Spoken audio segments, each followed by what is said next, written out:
টাটকা টাটকা যে কোনো জিনিস খাওয়ার স্বাদই কিন্তু কি আলাদা। সেটা আপনি সবজি বলেন, মাছ বলেন, মুরগি বলেন, ফ্রিজে রেখে খেলে কিন্তু কি একদমই ভালো লাগে না। স্বাদটা অন্যরকম হয়ে যায়।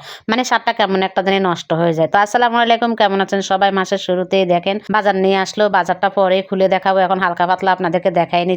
আমার মেজো ছেলেকে দিয়ে বাজার করে নিয়ে আসলাম। হাফ বাজার নিয়ে আসলো আরকি। মানে মাসের অর্ধেক যাবে। আরো অর্ধেক যাইতে হইলে আবারও বাজার করতে হবে। যাই হোক, এগুলা পরে খুলে দেখাবো। এগুলা আপনাদেরকে একটু দেখাই নিলাম। তারপরে এই যে চলে গেলাম রান্নাঘরে। আপনাদের ভাইয়া বড় একটা কচি লাউ নিয়ে আসলো। লাউটা দেখে তো আর লোভ সামলাতে পারলাম না। কি করব বলেন তো? এত সুন্দর টাটকা লাউ দেখে তো আর লোভ সামলানো যায় না। ভাবছিলাম একটু চিংড়ি মাছ দিয়ে রান্না করব। কিন্তু এই যে অ্যালার্জির অত্যাচার, এই যন্ত্রণা, কোনো কিছু খাই শান্তি পাই না।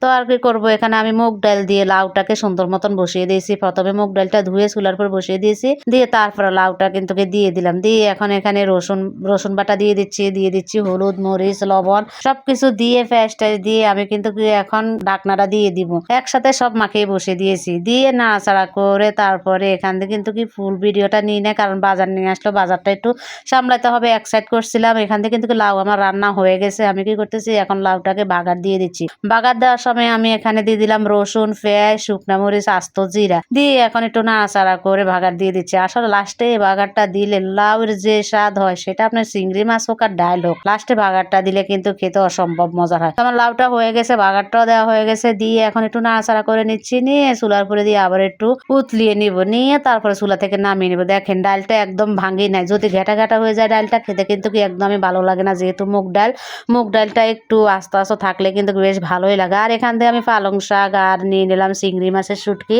চিংড়ি মাছের শুটকিটা নিয়ে সুন্দর মতন ধুয়ে পরিষ্কার করে নিয়ে নিয়েছি। আর এখান থেকে কিন্তু আমি ময় মশলা কষিয়ে দিয়েছি চুলার উপরে আগেই। যেহেতু আমার লাউটা হয়ে গেছে, লাউটা হয়ে যাওয়ার পরে আমি এখানে রসুন বাটা, জিরা, কাঁচামরিচ সবকিছু দিয়ে বসিয়ে দিয়েছি।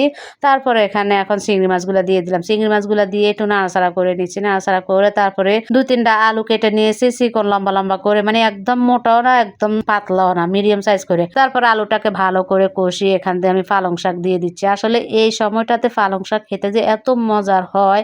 আমার ঘরে কিন্তু বেশিরভাগ চিংড়ি মাছ দিয়ে রান্না হয়। আমার তো খেতে খুবই ভালো লাগে। আপনাদের বাইয়ের প্রচুর পছন্দ।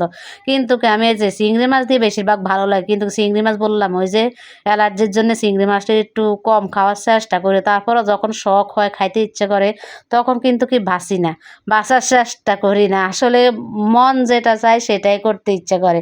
আমার যখন মন চায় যে আমি চিংড়ি মাছ দিয়ে লাউ খাবো, চিংড়ি মাছ দিয়ে পালং শাক খাবো, তখন আমি সেটাই করি। তো আপনাদের ভাইয়া যেহেতু চিংড়ি মাছ দিয়ে বেশি পছন্দ, তো ওর জন্য চিংড়ি মাছ দিয়ে রান্না করেছি। পরে আমি অল্প একটু মুখে নিয়েছি। আসলে বিষ তো বিষ, সেই অল্প একটু হোক আর বেশি হোক, অল্প একটু খেয়েও যে ক্ষতি হয়, বেশি খাইলেও সেই ক্ষতি হয়। তো আমি অল্প একটু খাইছি। তারপর তো আমার সে 12টা যেটা বাজার ভাজিয়ে গেছে। তো আর কে যে এখান থেকে কিন্তু চিংড়ি মাছ দিয়ে পালং শাকটাও হয়ে গেছে। সাথে একটু আলু দিয়েছি। ভাঙা ভাঙা হলে খেতে কিন্তু ভালো লাগে, একটু গাঢ় হয়। আর যেহেতু শাক জিনিস, শাক তো অল্প একটু হয়ে যায়, তো আলু দিলে একটু বরকত হয়, বরকতের জন্য দিয়ে দিলাম আর কি।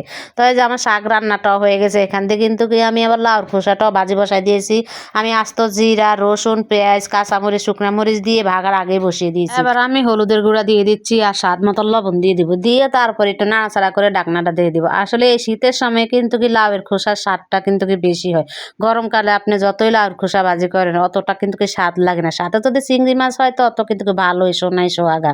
কিন্তু আমার তো সেই উপায় নাই। আমি তো এভাবেই ভাজি করতেছি। আমার কাছে লাউর খোসা শীতকাল আসলেই আমি লাউর খোসা ভাজি করি। লাউর খোসা আমার কাছে অসম্ভব মজার লাগে। বিশেষ করে শীতের সময় লাউয়ের খোসা এসব কিন্তু আসলেও খেতে কিন্তু খুব মজা লাগে। তো আপনাদের সাথে কথা বলতে বলতে দেখতেই পারতেছেন আমার কিন্তু লাউয়ের খোসা ভাজি হয়ে গেছে। একটু আলু দেওয়া আর একটু নরম নরম হয়েছে, খুবই সুন্দর হয়েছে। চুলার উপর থেকে ভাজিটা নামিয়ে নিয়ে আপনাদেরকে বাজার দেখাতে আবার নিয়ে আসলাম। এই যে কি নিয়ে আসলো সেটাই আপনাদের সাথে শেয়ার করছি। এখানে আবার কিছু বাজার থেকে গেছে, এগুলো আবার রাত্রে নিয়ে আসবে। তো ভিডিওটা এই পর্যন্তই। সবাই ভালো থাকুন, সুস্থ থাকুন। আল্লাহ হাফেজ।